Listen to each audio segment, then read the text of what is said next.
आज आपण एका अशा विषयावर सविस्तर आणि सखोल चर्चा करणार आहोत जो ऐकायला कदाचित ऐतिहासिक वाटेल, पण प्रत्यक्षात तो आजच्या आपल्या रोजच्या जीवनाचा एकदम स्पष्ट आरसा आहे. हो, अगदी बरोबर.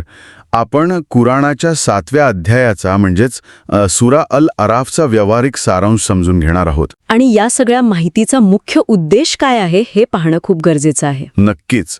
माणसाला सत्याचा मार्ग निवडण्याची जी जबाबदारी आहे ना, तिची जाणीव करून देणे हाच तो उद्देश आहे. खरं सांगायचं तर बऱ्याचदा लोक अशा ग्रंथांकडे फक्त काय म्हणतात त्याला जुन्या कथा म्हणून बघतात. तेच ना. पण इथे तसं अजिबात नाहीये. अगदी. यातली प्रत्येक गोष्ट थेट आपल्या आजच्या जगण्याशी आणि आपल्या व्यावहारिक मूल्यांशी जोडलेली आहे. म्हणूनच यातला तो अहंकार म्हणजेच इगोबद्दलचा भाग मला भयंकर इंटरेस्टिंग वाटला. हो, तो फक्त गर्व करू नका असा साधा उपदेश नाहीये. नाही, त्याच्या मुळाशी जाऊन एक खूप मोठा धडा दिलाय. थोडा बारकाईने पाहिलं तर लक्षात येतं की शैतानाचा म्हणजे इब्लिसचा नाश का झाला. त्याने कोणतं मोठं पाप केलं होतं? फक्त अहंकार. अगदी.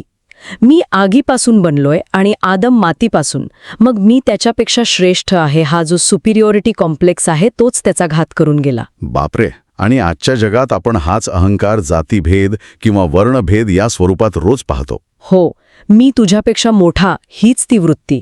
आणि याच्या अगदी विरुद्ध आदम यांची कथा आहे. त्यांच्याकडून ही चूक झालीच होती. पण त्यांनी शैतानासारखे स्वतःच्या चुकीचं समर्थन केले नाही. त्यांनी चूक मान्य केली, तौबा म्हणजेच पश्चाताप केला आणि त्यांना क्षमा मिळाली. इथे एक गोष्ट अगदी स्पष्ट होते की नम्रता हीच पहिली पायरी आहे. नक्कीच. पण नुसतं नम्र राहून भागत नाही. प्रत्यक्ष जीवनात आपण कसे वागतो हे जास्त महत्वाचे आहे. बरोबर. जेव्हा आपण नोह, हूद, सालेह, लूत आणि शोएब यांसारख्या प्रेषितांच्या कथा वाचतो ना, तेव्हा त्या फक्त वाचून सोडून देण्यासारख्या नाहीत. मला वाटतं या ऐतिहासिक कथांमधला प्रॅक्टिकल भाग आपण अनेकदा विसरतो. कारण यात उघडपापे, फसवणूक आणि अतिरेक टाळण्यावर खूप भर दिलाय. आपण एक उदाहरणच घेऊया, प्रेषित शोएब यांच्या लोकांचं.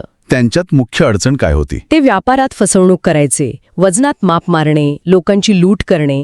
त्यांना वाटायचं की आपण खूप स्मार्ट बिझनेस करतोय. हे तर आजच्या काळातल्या एखाद्या मोठ्या कॉर्पोरेट फ्रॉड सारखंच वाटतंय. होय. आणि कुराण सांगतं की अशा प्रकारचा आर्थिक भ्रष्टाचार आणि अनैतिकता संपूर्ण समाजाला आतून पोखरून काढते आणि अंतिमतः विनाशाकडे नेते. म्हणजे इट्स जस्ट बिझनेस असं म्हणून लोक दुसऱ्यांना फसवतात. पण नैतिकतेचे नियम मोडले की समाजाची पडझड निश्चित असते. आणि याच पडझडीला जबाबदार कोण, हा पुढचा महत्वाचा प्रश्न आहे. ओहो, हा माझा सगळ्यात आवडता भाग आहे. कारण जेव्हा काही बिघडतं तेव्हा आपण लगेच नेत्यांकडे बोट दाखवतो. आमच्या नेत्यांनी आम्हाला चुकीच्या मार्गावर नेलं असं म्हणायला सगळे मोकळे होतात. पण इथे कुराण एक अत्यंत धक्कादायक आणि डोळे उघडणारं सत्य मांडतं. मरकातील एक प्रसंग यात सांगितलाय जिथे अनुयायी त्यांच्या नेत्यांना दोष देण्याचा प्रयत्न करतात. पण तिथे स्पष्ट सांगितलं जातं की चुकीच्या गोष्टीला मूक संमती देणारे अनुयायी सुद्धा तितकेच जबाबदार आहेत. हो, आम्ही फक्त आदेशाचं पालन करत होतो हे कारण तिथे अजिबात चालत नाही. म्हणजे स्वतःचा मेंदू न वापरता आंधळेपणाने कोणाच्याही मागे जाणे ही सुद्धा मोठी चूक आहे.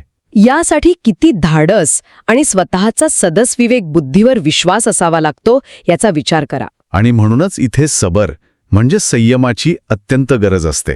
सबर म्हणजे फक्त शांत बसून राहणे नाही, तर कितीही कठीण प्रसंग आला तरी सत्यावर ठाम राहणे. चुकीच्या प्रवाहाविरुद्ध पोहण्यासाठी हाच सबर लागतो ना. होय. मग हे सगळं प्रत्यक्षात कसं आणायचं हा प्रश्न उरतोच. रोजच्या धावपळीत आपण हे सगळं विसरून जातो. म्हणूनच कुराणशी सतत जोडलेले राहणे आणि अल्लाहची आठवण ठेवणे हाच यावरचा उपाय आहे. तो एक कंपस आहे जो आपल्याला ह्या गोंधळाच्या जगात भरकटण्यापासून वाचवतो आणि आपल्या जबाबदाऱ्यांचं सतत भान देतो. खरंच. थोडक्यात सांगायचं तर या संपूर्ण चर्चेचा एक ओळीत सारांश काढायचा झाला तर तो असा असेल: नम्रता, पारदर्शकता, नैतिकता, चूक झाल्यावर पश्चाताप करण्याची तयारी आणि सत्यावर ठाम राहण्याची हिंमत. अगदी बरोबर. आणि यातच माणसाचं वैयक्तिक आणि सामाजिक यश दडलंय. आणि जाता जाता विचार करण्यासारखी एक महत्वाची गोष्ट. कोणती? जर खरोखरच नेते आणि त्यांचे आंधळे अनुयायी या दोघांनाही त्यांच्या कृतींसाठी समान जबाबदार धरले जात असेल तर या एकाच तत्वाचा गांभीर्याने अवलंब केल्यास आजच्या काळातील आपल्या सामाजिक आणि राजकीय रचनामध्ये किती मोठा आणि सकारात्मक बदल घडून येऊ शकेल. नक्कीच. यावर सर्वांनी मंथन करायलाच हवे.